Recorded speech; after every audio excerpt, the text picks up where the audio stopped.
Sa gitna ng Manila Bay, dahan-dahang naglalatag ng lambat ang 10 taong gulang na si June Ray. Sa bawat paglalayag ng bangka, umaasa ang bata na may mabibingwit na kahit ilang pirasong isda. Ba't ginagawa mo to? Para matulungan ko pang magulang ko. Wala pa sila pang pangbili ng pagkain po. Ano nila pang ulam. Kasi nagbubuto na po sila. Ikaw, hindi ka napapagod? Hindi po. Tapos anong pakiramdam mo pagkatapos mo magpalaot tapos may hawak ka ng pera? Masaya na po. May pangbigay po ako. Para makatulong po. Yung mga ibang bata dyan, naglalaro po. Ako, pag magkapera ako, bibigay ko sa mama ko. Pati po sa mga kapatid ko, kung gusto nila mga pera.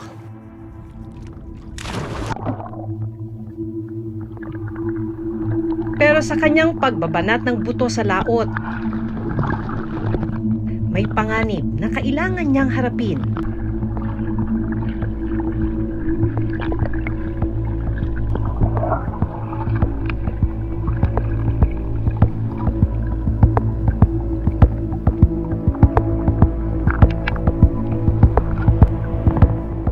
Ang pagsisid ni June Ray.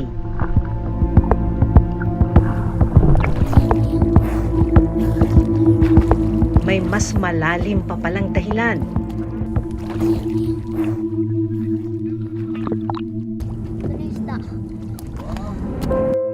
Pag makakaipon po ako, tutulungan ko po kuya para makalakad na siya, para masaya na po siya. Hanggang saan ang kaya niyang sisirin para malamnan ang kumakalam na tiyan.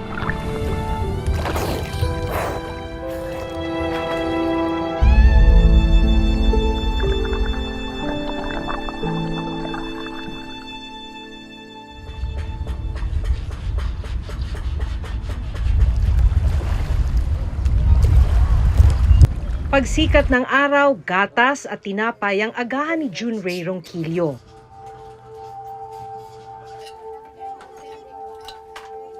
Hinihintay niyang maayos ng kapitbahay niyang si Bibet ang makina ng kanilang bangka na gagamitin sa paglaot. Ito lang naman kabulador lang ko gaayusin ko tsaka ito. Ang sira naman ito ay balbula na lumuag ba. Yan, konti na lang din naman, okay na siya. Ito, buhatin na natin. Kaya kagabi di tayo nakalaot po. Ito, kakarga na namin ito. Dahil hindi nakapangisda ng 3 araw, kailangan na raw nilang lumaot para kumita. Buhat, kuya. Buhat ko trigo. Buhat, kalalay. Oop. Ito po yung ginagamit naming bangka. Tapos ito din yung lambat na pinapag-area po namin. Dito po pepisto sa likod. Dito po ako umuupo. Tapos kung lumarga na po, dito ako po.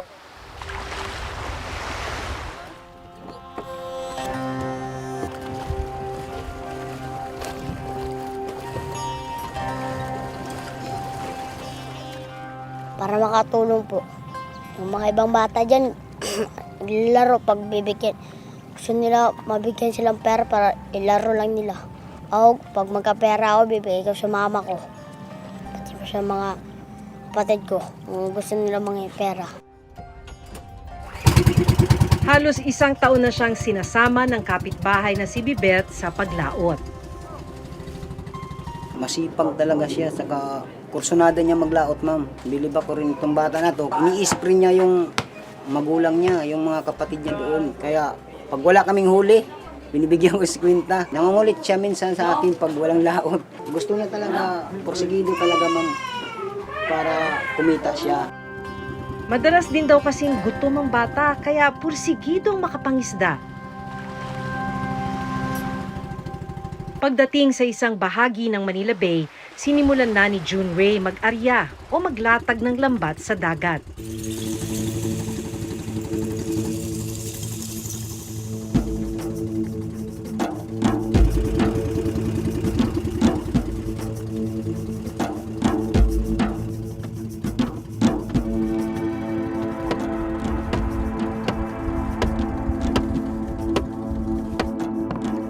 Ilang sandali pa, buong puwersa na itong hinila ng maliliit na kamay at braso ni Junrei. Umaasang makahango siya ng iba't ibang klase ng isda. Pero ilang saglit pa, Isiri mo to saya ha. Sir, sumabit Oo, yung lambat natin. sumabit po. Ito ay kukuha na natin to. So Sumabit. pagka ganyan sumabit, anong mangyayari? Papasisid ko po to kang Bisaya. Yung si kuan. Junrei. Junrei po. walang alinlangang tumalon si Junrei sa tubig. At sumisid para ayusin ang lambat.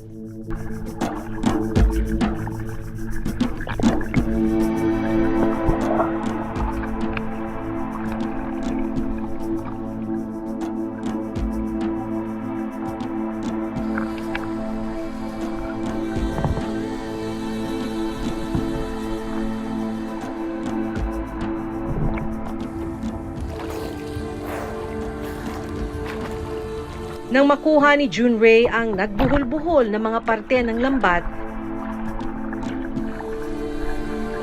dahan-dahan niya itong inayos.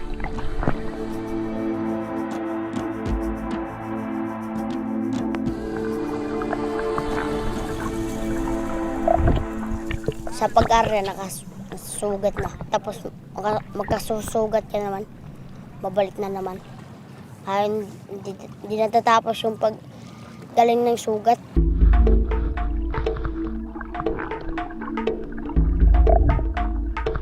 Maya-maya pa, kinuha ni Junrei ang ilan sa mga isdang pumasok sa lambat.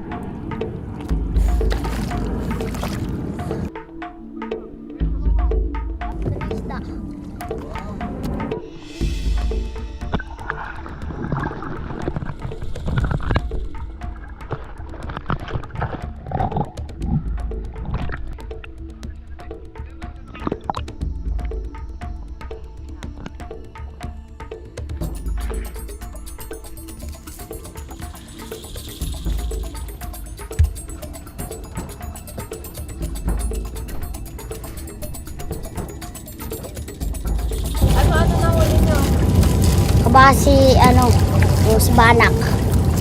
Masaya ka. Oo, may huli na po kami. Alam ni Junrei na delikado ang paghahanap buhay sa dagat.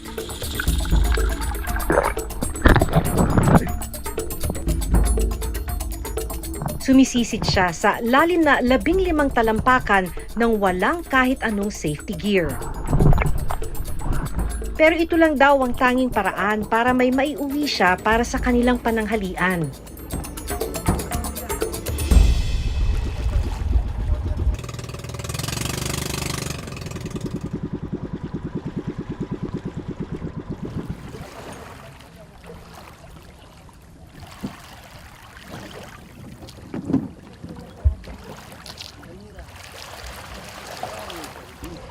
Wow, may pang-ulam na tayo.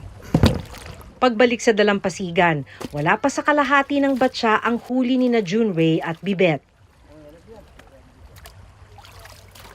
Kaya nagpasya na lang silang paghatian ang mga nahuling isda. Anong gagawin mo dyan? Bibigay ko po sa magulang ko. Ate po kami Yan, bibigay. at okay lang sa akin para may siya. May ulam naman doon sa bahay, huli namin kanina. Hindi nyo na pwede pagkakitaan to? Hindi na, okay na yan. Kahit na po umuwi, bibigay ko na po sa magulang ko.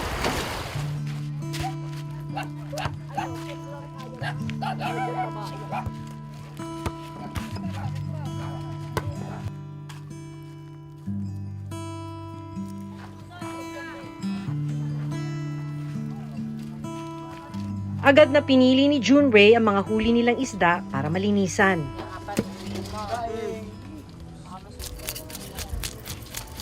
Nagpapahinga naman din po. Papahinga para sa mamaya naman para hindi mapagod sa paglalaot.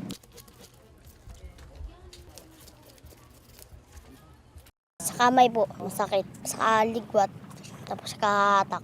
Nangangalip po kamay ko.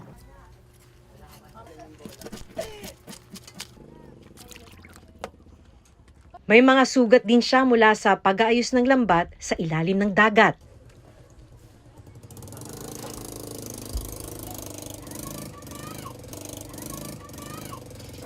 Bago umuwi sa kanilang bahay, inabutan ni Bibet ng 50 pesos ang bata. 1, 5, 10, 20, 30, 40, 50.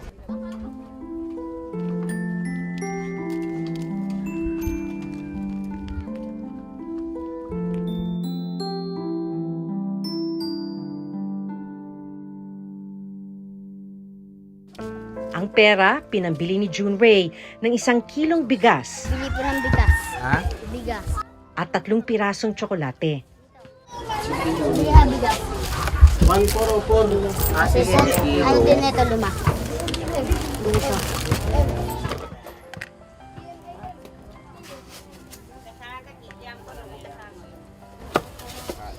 May expo si Kanisang ko. Salamat.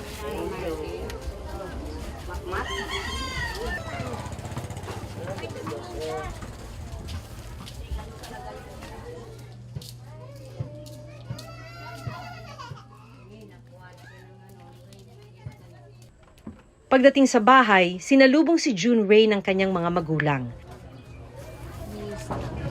Nagbihis ka?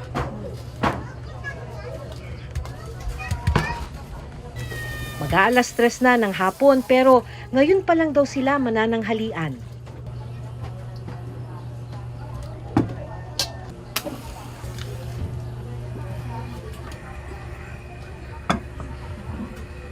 Kwento ng ina ni June Ray na si Mirasol, natanggal sa trabaho bilang janitor ang kanyang asawa nang magbawas ng tao ang pinapasukang kumpanya.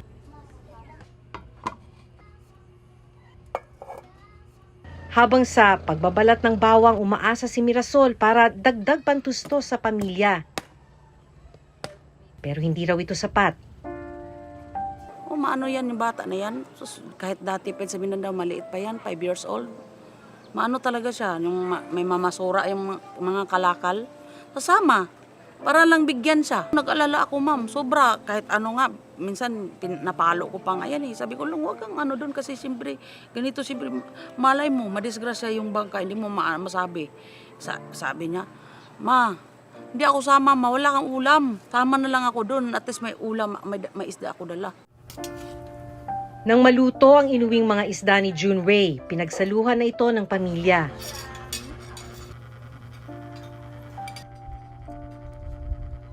Dito na namin nalaman na may mabigat pa palang dahilan si June Ray sa kanyang maagang pagbabanat ng buto. Ang 18 taong gulang na kapatid niyang si James may karamdaman na hanggang ngayon hindi pa rin matukoy. Ni minsan, hindi pa raw napatingin sa ospital si James. Hindi po siya nakakalakad lang. Sa loob lang po siya. Hindi po siya masaya, hindi po marunong magsasalita, hindi din marunong maglakad. Pag makakaipon po ako, tutulungan ko po kuya para makalakad na siya, para masaya na po siya. Para makasama din po siya sa laot, para makabili ng bigas, pati kung hindi ulam. Yan. Barko dong. Dami ibon dong. Sana dong, makalakad ka na dong. Para maalam na namin yung ano mo dong. Anong sakit mo.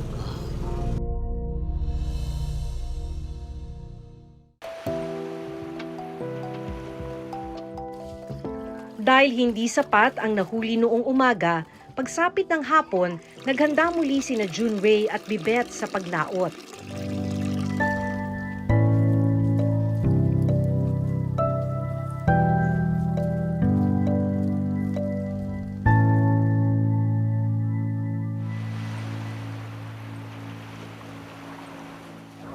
So, 2 beses sa isang araw sumasama si June Ray para mangisda.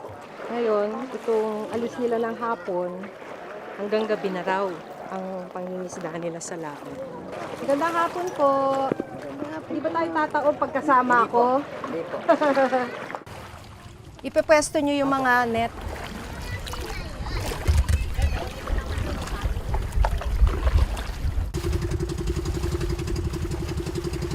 Saan banda?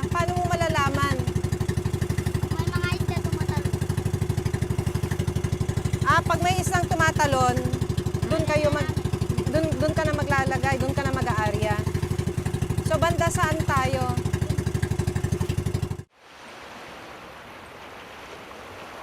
Nang makarating sa gitna ng dagat, wala nang inaksayang oras si Junrei. Ba't ginagawa mo to? Para matulungan ko pong magulang ko. Bakit kailangan mong tulungan? Yan, bata-bata mo pa. Wala pa sila pang pangbili ng pagkain po. Dahil sa hirap ng buhay, tumigil si Junrei sa grade 3 noong nakaraang taon. Pero babalik din daw siya sa eskwelahan sa susunod na pasukan. Babalik po ako sa pag-aaral. Very good. Bakit gusto mo nang bumalik? Para marunong po magbasa. Pangarap daw kasi ng bata na maging isang pulis balang araw. Sa gitna ng paghango ng lambat, ipinakita rin ni Junrei ang mga sugat na nakuha niya mula sa pangingisda. Bakit ka nagkakasugat sa kamay? Sumasabit po. Yung Sa lambat. lambat. Saan masakit? Dito lang sa mga kamay po. Sa kamay. Dahil ba't sumasakit? Pagbubuhat po, pati pag-aatak. Tapos yung kamay, nasusugatan pagka sumasabit. Lagi? Pag natutusok din sa mga mga isda na may mga tutulis na pati alimasag po. Tulad ng nauna nilang paglaot kaninang umaga, ilang piraso lang din ng isda ang nahuli ng dalawa. Kaya pinaparte ko yung isda namin, hati kami dalawa. Binibigyan ko na lang din siya ng pera, ma'am. At dahil gumagabi na, nagpasya na silang bumalik sa aplaya. Sa dalampasigan, naghihintay si Mirasol. Salamat. Hindi, okay lang. Okay lang.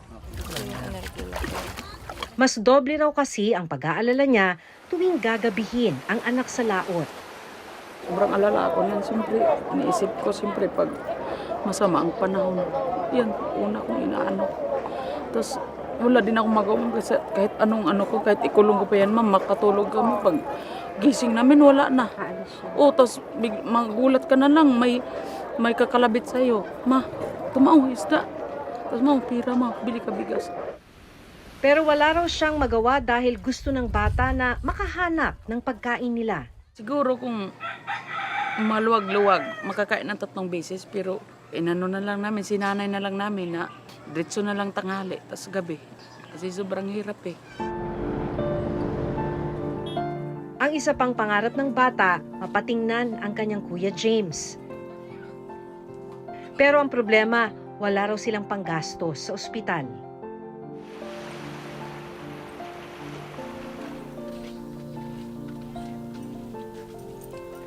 Inilapit ng Reporter's Notebook sa City Health Office ng Maynila ang kalagayan ng kapatid ni Junrei. Sa unang pagkakataon, mapapatingnan na si James.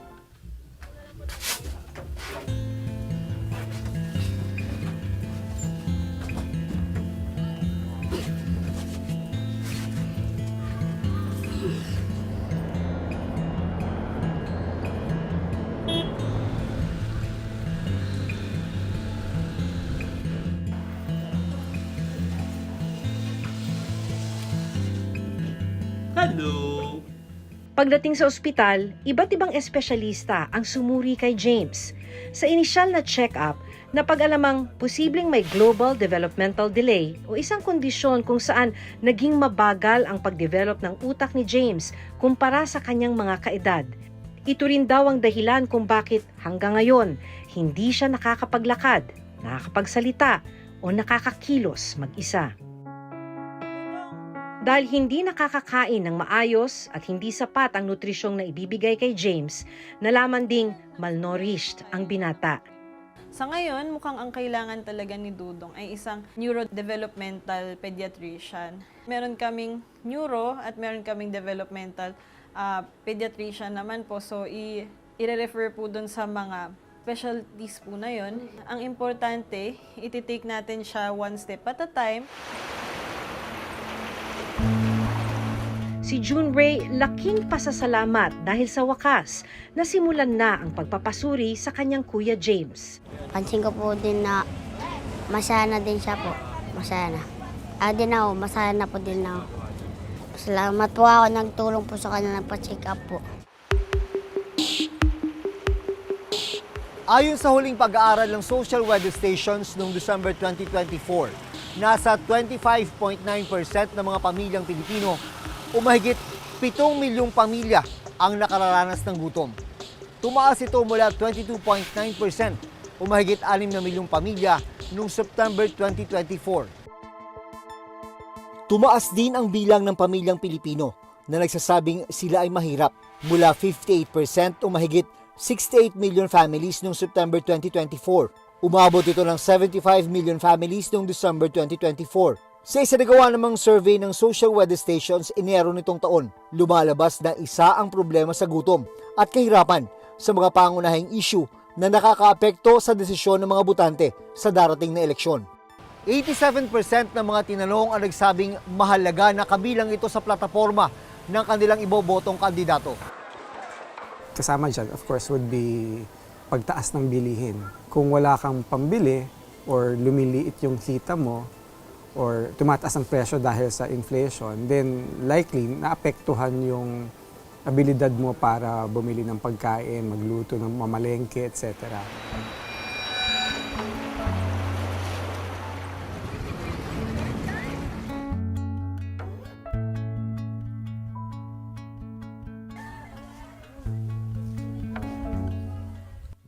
Ilang araw matapos mapa-check up si James, binisita rin sila ng City Social Welfare and Development Office o CSWDO para kumustahin ang buong pamilya.